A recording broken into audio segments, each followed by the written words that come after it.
disampaikan oleh Pak Satya dan juga mungkin kalau dilihat dari sisi investasi Pak Eka, sebetulnya untuk mendorong pengembangan EBT di tanah air seperti apa? Gini, mungkin saya setuju dengan tadi Pak Satya bahwa energi transisi ini harus dilakukan secara proper ya. Kita tahu bahwa Indonesia ini kaya dengan energi fosil. Saat ini kita manfaatkan sebesar-besarnya, cuman kita juga tahu bahwa kita perlu bertransisi, gitu ya. Nah, kembali kepada potensi ya, kita harus sadari bahwa, nah ini kelebihan kita, Indonesia ini kaya mengenai energi terbarukan, ya kan ya. Indonesia mempunyai kemampuan atau resources sebesar lebih dari 3.600 gigawatt. Saat ini baru dimanfaatkan hanya mungkin 0,03%. Kalau kita lihat energi yang dimanfaatkan berdasarkan energi terbarukan itu mungkin hanya sekitar 13 gigawatt. Jadi pertama Mbak, kita harus lihat bahwa negara kita itu diberkati ya, bahwa kita punya potensi yang sangat besar, 3.600 gigawatt. Tadi Pak Satya cerita ya, kita punya geothermal, kita punya matahari, bioenergi ya, hutan kita sangat besar. Jadi dari segi resources, kita punya peluang. Kita secara tradisional menjadi negara penghasil energi fosil ya, kita ekspor LNG, minyak, gas bumi.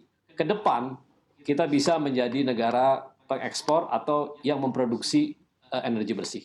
Satu. Yang kedua, kita juga jangan lupa bahwa Indonesia juga kaya mineral resources untuk digunakan sebagai energi transisi. Tadi Pak Satya bicara mengenai sektor transportasi misalnya. Sekarang pemerintah lagi menggalakkan listrik, mobil listrik. Indonesia mempunyai kandungan nikel nomor 1 di dunia. Ya, tembaga nomor 6 ya. Boksit nomor 4 gitu ya.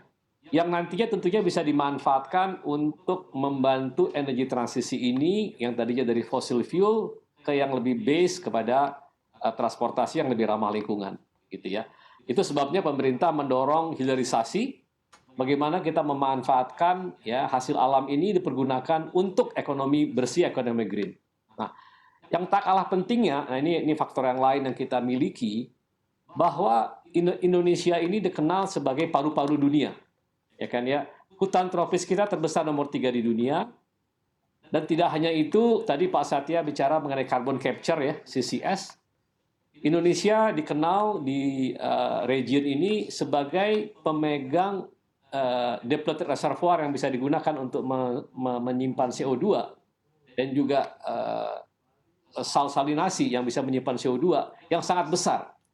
Itu pun potensinya, saya ingat waktu itu Pak Jokowi cerita, potensi carbon market buat Indonesia yang bisa di-offer itu sebesar 3.000 triliun, Pak.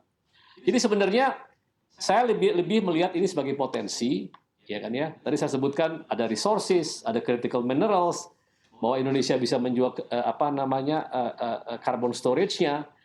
Kuncinya adalah bagaimana kita memanfaatkan itu, membuat suatu ekosistem, support system, peraturan yang jelas, sehingga potensi ini menjadi peluang kita, Mbak. Dalam energi transisi kita tahu bahwa dunia menuju dari energi fosil ke energi bersih. Dan Indonesia bisa menjadi yang terdepan, dan harusnya, dan ini kita bicara nanti kebijakan pemerintah ke depan, harusnya berfokus bagaimana memastikan potensi energi bersih ini bisa menjadi peluang green economy kita ke depan, instead of menjadi problem. Jadi kalau kami dari kalangan pengusaha, dari METI melihat bahwa ini adalah peluang Indonesia untuk menjadi, kalau saya bicara agak sedikit exaggerated, menjadi raja energi bersih regional ke depan. Begitu, Mbak. Eka, artinya dukungan apa yang perlu diberikan oleh pemerintah dan artinya apa yang harus dilakukan pemerintah dan juga pihak terkait untuk bisa memasyarakatkan penggunaan EBT, apa kebijakan yang perlu diimplementasikan? Silakan Pak Eka. Ya, saya rasa tadi sudah banyak dibicarakan ya. Pemerintah saat ini dengan DPR lagi menggodok undang-undang EBT, Mbak.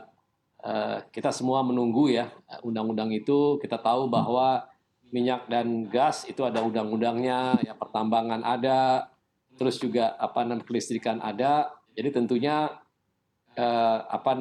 diperlukan suatu undang-undang yang menyatukan ya semua undang-undang yang ada saat ini, khusus bicara mengenai energi terbarukan, dalam kasus ini energi baru dan terbarukan. Satu ya, jadi kita tunggu itu ya. Yang kedua tentunya kita bicara tadi, Mas Satya bicara mengenai insentif dan keekonomian yang wajar, berkeadilan, dan tentu terjangkau daya beli masyarakat tentunya ya. Jadi dalam hal ini kita ingin memastikan bahwa EBT ini mendapatkan insentif, baik itu masalah perizinan, harga yang menarik, ya kita bicara feed-in tariff dan lain sebagainya, dan mungkin juga kita bicara fiskal insentif sehingga industri ini menjadi maju. Terus satu hal lagi yang menarik Mbak, bahwa kita juga harus melihat ya energi baru terbarukan ini dengan keekonomian yang benar, ya kan ya. Bagus. Kita tahu bahwa energi fosil itu mempunyai issues ya, isu mengenai lingkungan ya. Jadi ada biaya eksternalitasnya yang juga harus difaktorkan. Saat ini kan terbalik ini, yang fosil dikasih subsidi ya, sementara yang baru terbarukan tidak ada subsidi, padahal ada faktor eksternalitas yang dihasilkan oleh fosil. Jadi harus diperhitungkan. Nah, mengenai affordability saya setuju ya, bahwa kita harus pastikan harga tersebut itu bisa dibeli. Yang menariknya adalah kita bisa membicarakan bagaimana harga tersebut bisa diatur sedemikian sehingga apa? Sehingga yang sebagian subsidi yang tadi dimanfaatkan untuk energi fosil bisa diarahkan kepada energi terbarukan sehingga daya beli masyarakat tersebut tetap terjangkau. Nah, yang saya lihat juga penting adalah memastikan keterlibatan private sector, ya BUMN, masyarakat ya dalam movement ini, Mbak. Ya kan ya, karena apa? Karena kita percaya bahwa energi terbarukan itu sebenarnya bisa diproduksi oleh semua orang. Kita bicara misalnya rooftop ya, rooftop solar panels. Cuman apa nih insentif yang diberikan kepada mereka-mereka sehingga energi bersih itu bisa dipakai di rumah mereka gitu ya. Kita bicara mengenai net metering ya, encourage pemerintah mengenai itu gitu ya. Sehingga mereka juga bisa ikutan ya, dan juga masyarakat sadar bahwa dengan begini ada manfaat dengan memanfaatkan energi baru terbarukan. Dan yang tak kalah pentingnya sebenarnya pendanaan dan infrastructure ya. Pendanaan ini kita tahu bahwa energi baru terbarukan itu membutuhkan capital yang sangat besar, ya kan ya.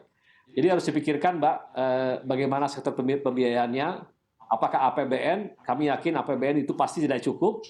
Perlu ada sektor swasta. Bagaimana masalah donor, pemerintah sekarang bicara mengenai JETP ya. Pajak karbon adalah something yang kita harus bicarakan, karena apa? Tadi Mas Satya bilang, dengan adanya pajak karbon, duit yang diambil itu bisa dipakai untuk melakukan investasi di sektor energi baru terbarukan. Lalu infrastruktur. Nah, infrastruktur ini juga satu hal yang kita harus pikirkan bersama. Kita ketahui bahwa energi baru terbarukan itu untuk kondisi Indonesia yang berkepulauan, terletak di mana-mana gitu ya. Bagaimana energi tersebut bisa masuk ke sistem? Ya kita tahu grid ini sekarang ini dimiliki oleh PLN. Bagaimana nanti mekanismenya win-win, nanti sektor-sektor swasta, private, masyarakat bisa menggunakan tersebut bersama-sama dengan win-win sehingga energi baru terbarukan bisa masuk ke dalam grid nasional.